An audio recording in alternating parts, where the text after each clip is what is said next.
Imagine standing in your own hotel pool, water dripping from your shoulders under the blazing afternoon sun, when suddenly a security guard marches toward you with his hand on his radio, eyes locked on you like you're a criminal, and without asking a single question, without even a moment of hesitation, he orders you out of the water, not because you broke any rules, not because you were causing trouble, but because in his mind, a black man in swim trunks couldn't possibly belong in a place this expensive. That's exactly what happened to Marcus Thompson on a Saturday afternoon in Charlotte, North Carolina, when he decided to take a swim in the rooftop pool of the Grand Meridian Hotel, the same hotel he'd quietly purchased 6 months earlier through a private investment firm, the same hotel where he'd been working undercover as a regular guest to assess operations, staff behavior, and the true culture of the business he now owned. Marcus, a 38-year-old self-made tech entrepreneur who'd built his fortune from nothing, stood there in the shallow end, his athletic build glistening with chlorine water, his kind brown eyes now reflecting confusion and anger, as this security guard, a white man in his mid-40s named Derek with a buzz cut and an inflated sense of authority, pointed toward the exit and said in a voice loud enough for every guest to hear, "Sir, I'm going to need you to leave the pool area immediately. We've received complaints that you don't belong here." The words hung in the air like poison, and Marcus felt that familiar tightness in his chest, that suffocating combination of rage and exhaustion that every black person in America knows too well, the exhaustion of having to prove you belong in spaces you've already earned the right to occupy. He calmly asked, "What complaints? I'm a guest here. I have a room. I haven't done anything wrong." But Derek wasn't interested in conversation, wasn't interested in facts. He was interested in power, in control, in the unconscious bias that told him a black man in this luxury hotel pool must be trespassing, must be lying, must be removed before the real guests complained.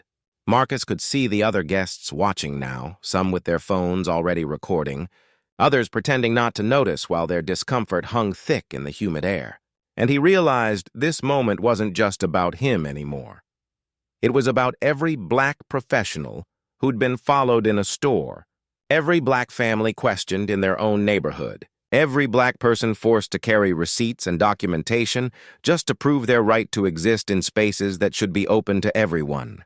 Drop a comment below telling me if you've ever experienced something like this, and make sure you're subscribed to Axiom USA because we're exposing these stories that need to be heard.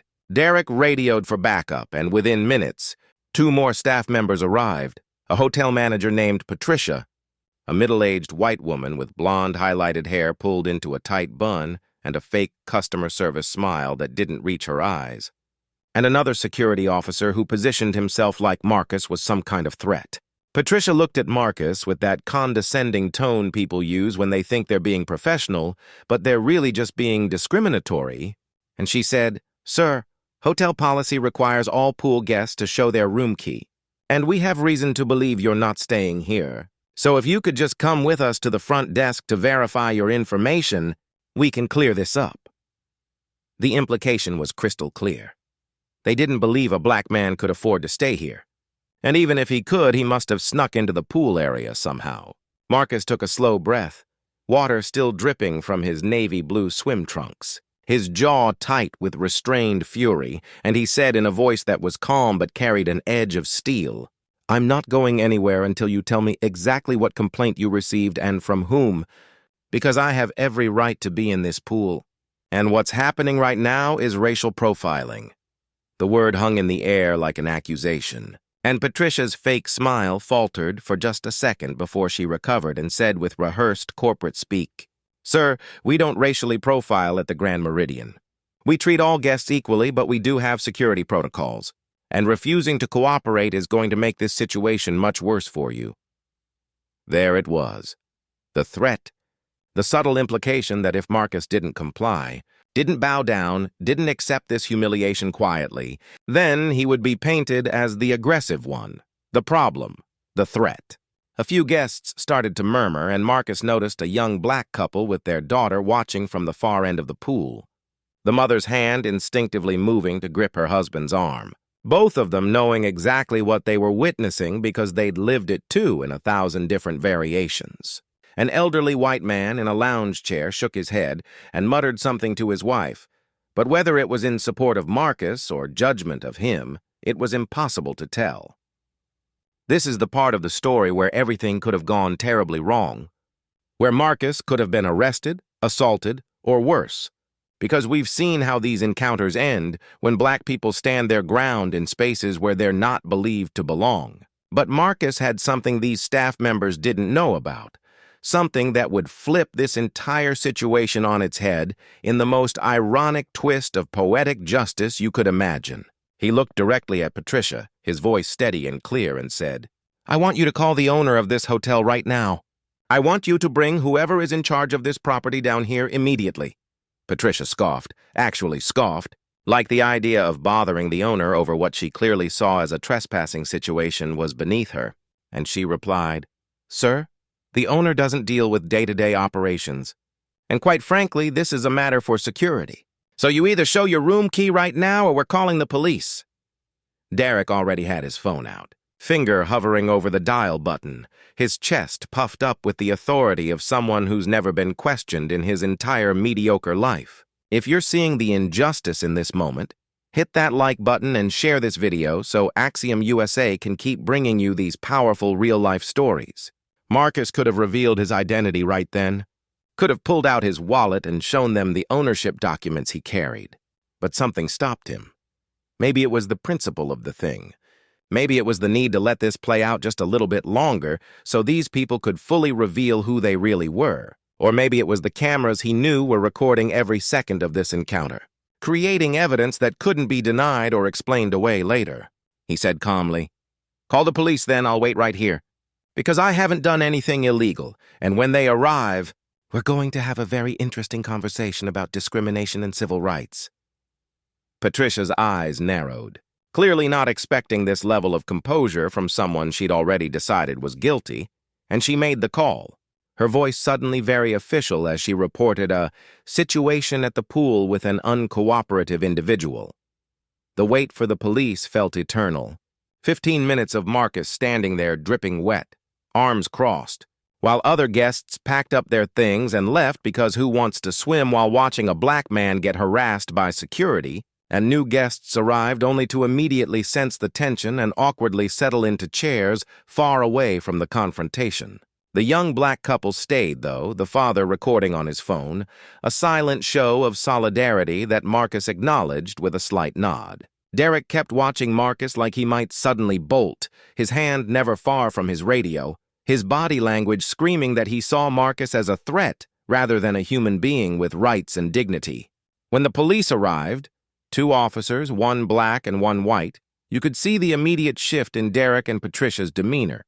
Suddenly they were the concerned victims, the responsible staff members just trying to maintain order and safety. The white officer, a veteran cop named Officer Mitchell with gray at his temples and tired eyes that had seen too much, approached with his hand near his belt, while the black officer, younger named Officer Williams, hung back slightly, his expression unreadable but his eyes sharp and observant.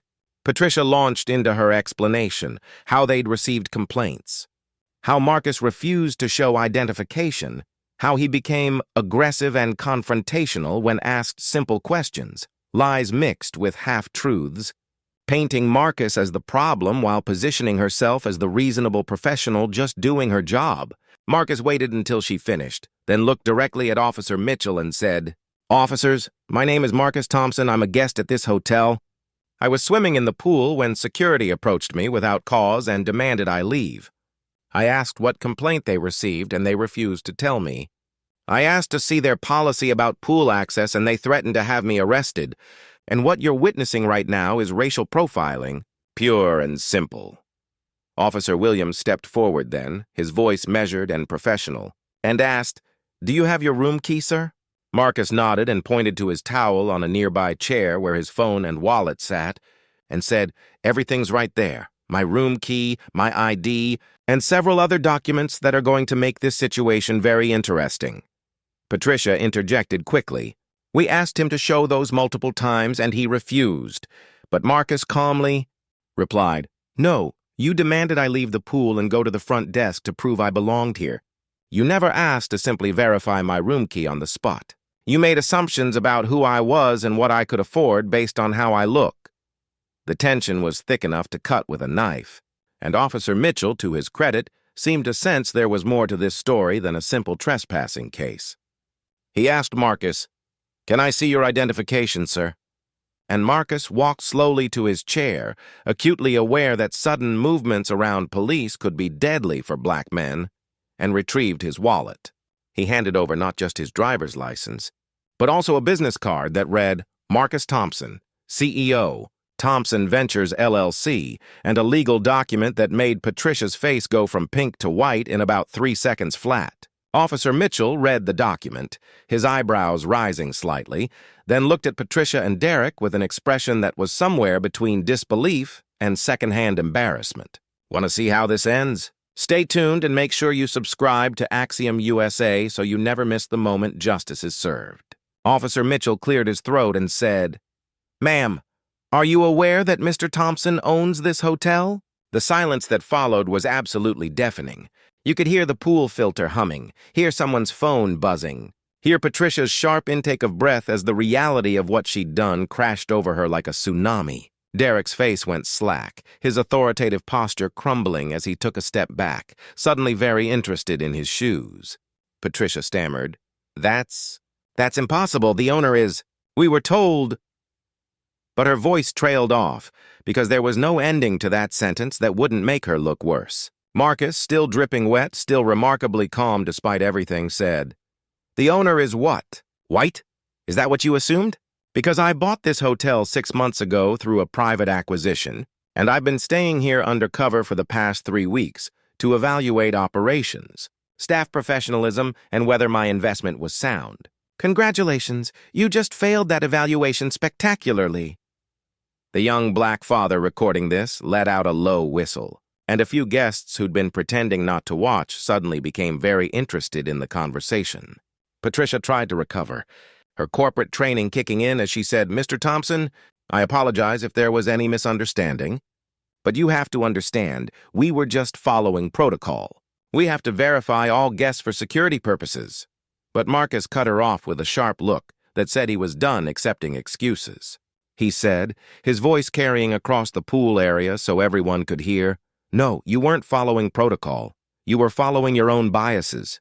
Not once did you ask any of the white guests here to show their room keys. Not once did you question whether they belonged. You saw a black man and immediately assumed I was trespassing. I've been watching this hotel's staff for 3 weeks. I've seen how you treat guests who look like me versus guests who don't. I've documented incidents in the restaurant, the lobby, the parking garage, all of it. And this pool situation was just the final confirmation of what I already knew. This hotel has a culture problem. And it starts with leadership that either encourages discrimination or turns a blind eye to it."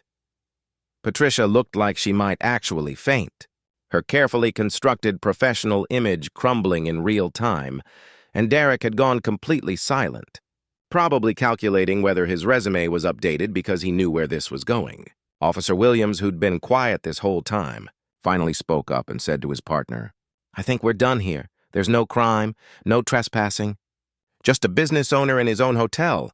And there was something in his tone that suggested he'd been on the receiving end of this kind of treatment himself, and was taking quiet satisfaction in watching these tables turn. Marcus wrapped a towel around his shoulders and addressed the small crowd that had gathered. "I want everyone here to understand something. What you just witnessed happens every single day to black people in America. In hotels, in stores, in restaurants, in neighborhoods, we're constantly asked to prove we belong in spaces we've earned the right to be in. We're constantly treated as suspicious or dangerous or out of place. And most of the time there's no video, no witnesses, no consequences. Well, today there are consequences." He turned back to Patricia and Derek and said, "You're both suspended immediately. Pending a full investigation and depending on what HR finds, you'll either be terminated or required to complete extensive anti-bias training before you're ever allowed to interact with guests again. And Patricia, since you're a manager, your failure to lead with equity and respect makes you doubly responsible for the culture you've created here." Patricia opened her mouth to protest, to defend herself, to make more excuses. But Marcus held up a hand and said simply, "Save it for HR. I've heard enough." The police officers left, Officer Williams giving Marcus a subtle nod of respect as he went, and slowly the pool area cleared out, except for the young black family who approached Marcus with gratitude in their eyes. The father shook his hand and said, "Thank you for not backing down. Thank you for standing up. Because my daughter just saw what it looks like when we refuse to accept injustice." And Marcus looked at the little girl, maybe 7 years old with beads in her braids, and he crouched down to her level and said, "Don't ever let anyone make you feel like you don't belong somewhere you've earned the right to be, okay? Your presence is not a problem to be solved. It's a gift to be celebrated." The mother had tears in her eyes as they left, and Marcus sat down on the edge of the pool, feet dangling in the water, finally allowing himself to feel the weight of what had just happened. Thanks for watching Axiom USA, where we tell the stories that need to be heard. Like this video, share it with someone who needs to see it, and subscribe because we're not done exposing injustice and celebrating resilience. The aftermath of that day rippled through the Grand Meridian Hotel like an earthquake. Patricia was terminated within a week after HR's investigation uncovered multiple complaints from black guests that had been ignored or dismissed. Derek was fired immediately and escorted from the property, and Marcus implemented mandatory anti-bias training for every single employee, from housekeeping to management. He hired a diversity and inclusion consultant, established an anonymous reporting system for discrimination complaints, and made it crystal clear that the culture of his hotel would reflect his values or people would find employment elsewhere. 3 months later, the Grand Meridian had the highest guest satisfaction scores in its history, particularly among black and minority guests who finally felt safe and welcome in a space that had once treated them as suspects. Marcus never forgot that day at the pool, never forgot the humiliation and rage of being treated like a criminal in his own property. But he also never forgot the power of standing firm in the face of injustice, of refusing to shrink or disappear to make others comfortable, of using his position and privilege to create systemic change that would protect the next person who walked through those doors. The moral of this story isn't just about one man's triumph or one hotel's transformation. It's about the exhausting reality that black people in America still face every single day. The reality that our presence in spaces of wealth, success, and leisure is constantly questioned and challenged, that we have to carry extra documentation, maintain perfect composure, and prove ourselves over and over again just to access the same opportunities and experiences that others take for granted. But it's also a story about resistance, about refusing to accept discrimination as normal or inevitable, about the power of accountability and the possibility of change when people in positions of authority choose justice over comfort. Marcus could have revealed his identity immediately and avoided the whole confrontation. But by letting it play out, by documenting the full scope of the discrimination, he created an opportunity for real transformation, not just for himself, but for every guest who would come after him. So the next time you see someone being questioned about whether they belong somewhere, the next time you witness discrimination happening in real time, remember this story and ask yourself what side of history you want to be on. Because silence in the face of injustice isn't neutrality. It's complicity, and all of us have the power to speak up, to record, to bear witness, and to demand better from the institutions and individuals that shape our shared spaces. That's the legacy of Marcus Thompson's afternoon at the pool. Not just that he owned the hotel and got his justice, but that he used that moment to teach everyone watching, including us right now, what it means to stand up for dignity, equality, and the radical belief that all people deserve to be treated with respect, regardless of the color of their skin.